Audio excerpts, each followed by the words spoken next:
4,000 करोड़ की रिश्वत। जी हां, बिहार में 4,000 करोड़ की रिश्वत ली गई है चुनाव से ठीक पहले। ये आरोप लगाए जा रहे हैं बीजेपी पर, चुनाव आयोग पर, नीतीश कुमार पर, मोदी जी पर।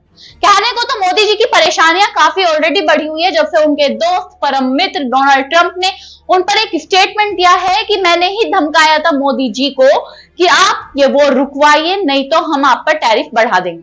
तो एक और आरोप लगने के बाद मोदी जी और नीतीश कुमार की परेशानियां बढ़ गई है। आरोप क्या है कि 4,000 करोड़ की रिश्वत लेने का आरोप है। किस पर? चुनाव आयोग और एनडीए सरकार पर। किसने लगाया है, इसके बारे में हम बाद में चर्चा करेंगे। पहले चर्चा करते हैं राहुल गांधी और प्रियंका गांधी की बुलेट सवारी पर कि किस तरीके से दोनों भाई बहन की जोड़ी ने बिहार में धमाल मचा दिया है, बवाल मचा दिया है। बीजेपी बैठी बैठी हिल गई है कि ऐसे कैसे दोनों भाई बहन जनता को जागरूक कर सकते हैं सिर्फ मुद्दे को लेकर। मुद्दा क्या? वोट चोरी का। जैसा आप सभी को पता है कि राहुल गांधी वोटर अधिकार यात्रा निकाल रहे हैं बिहार में, तो जनता का सैलाब देखने को मिल रहा है, जनता का प्यार देखने को मिल रहा है, क्योंकि जनता की परेशानियां सुनी जा रही है। किसके द्वारा? विपक्ष द्वारा। और इसी के बीच 2 दिवसीय दौरे पर प्रियंका गांधी बिहार पहुंच गया। बिहार पहुंचने के बाद पहले मधुबनी में वो पीएम मोदी नीतीश सरकार पर निशाना साधती है। कहती है कि लोकसभा चुनाव से ठीक पहले उन्होंने हमसे कहा था, मोदी जी ने हमसे कहा था कि कांग्रेस सत्ता में आई तो आपकी भैंस चुरा लेगी, लेकिन हमें क्या पता था कि आप तो वोट ही चुरा लोगे। ये प्रियंका गांधी ने बात कही थी। मोदी जी ने लोकसभा के चुनाव में क्या कहा था, याद है?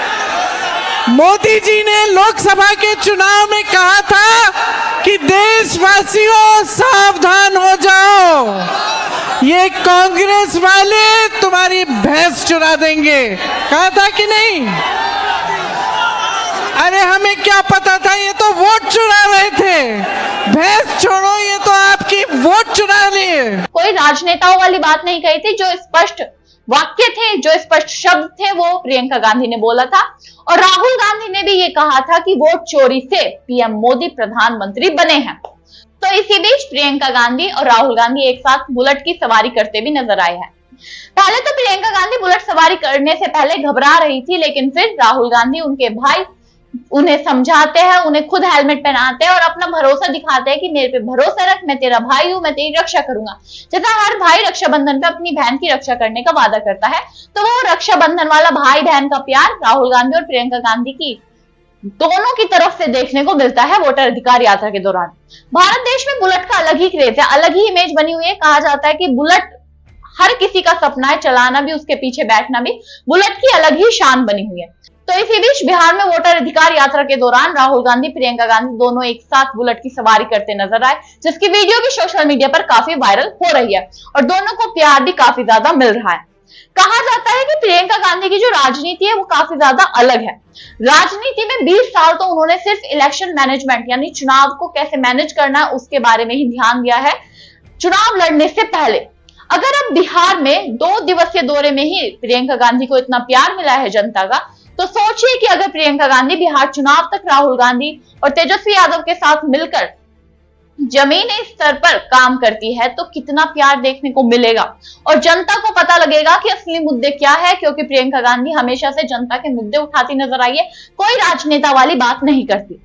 अब दूसरा सवाल, जो मैंने वीडियो की शुरुआत में कहा था कि 4,000 करोड़ की रिश्वत लेने का आरोप लगाया गया है बीजेपी पर और चुनाव आयोग पर। किसने लगाया, इसके बारे में बाद में बात करती हूँ, लेकिन पहले बता दूं कि ये आरोप लगा क्यों है। एसआईआर का मुद्दा आपको याद होगा। बिहार में 65 लाख वोटर्स के नाम काटे गए। क्यों काटे गए? क्योंकि एसआईआर की लिस्ट जारी की गई चुनाव आयोग द्वारा। उन्होंने कहा 11 दस्तावेज में से अगर आप एक भी जमा कर देते हो तो आपको वोटर लिस्ट में दोबारा से नाम एड ऑन कर दिया जाएगा। तो इसी को लेकर तेजस्वी यादव ने आरोप लगाया है। तेजस्वी यादव ने ये 4,000 करोड़ रिश्वत का आरोप लगाया है और कहा है कि बिहार में इस वक्त बिना रिश्वत के एक फॉर्म, एक छोटा सा नोटिस भी नहीं दे सकते आप।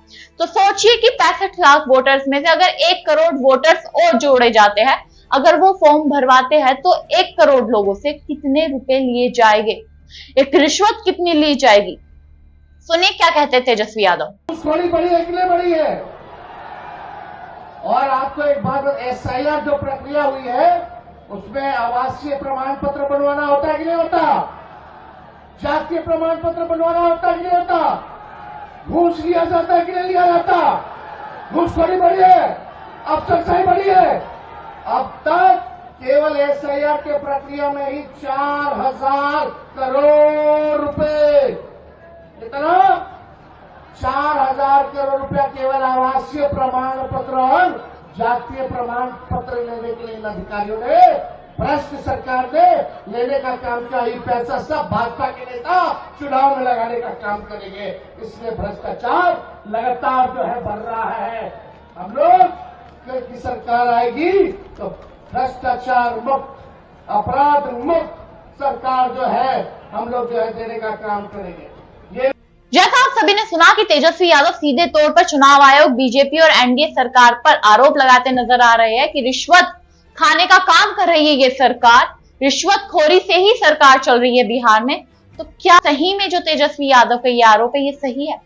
आपको क्या लगता है कि कांग्रेस इस बार बिहार में चुनाव में जीत हासिल कर पाएगी आरजेडी के साथ मिलकर या फिर नहीं? क्योंकि जमीनी स्तर पर जितना प्यार राहुल गांधी और तेजस्वी यादव को मिल रहा है वोटर अधिकार यात्रा के दौरान, शायद ही इससे पहले किसी रैली के दौरान किसी नेता को मिला हो, वो भी बिहार में। आपकी क्या राय है कमेंट बॉक्स में जरूर बताइएगा।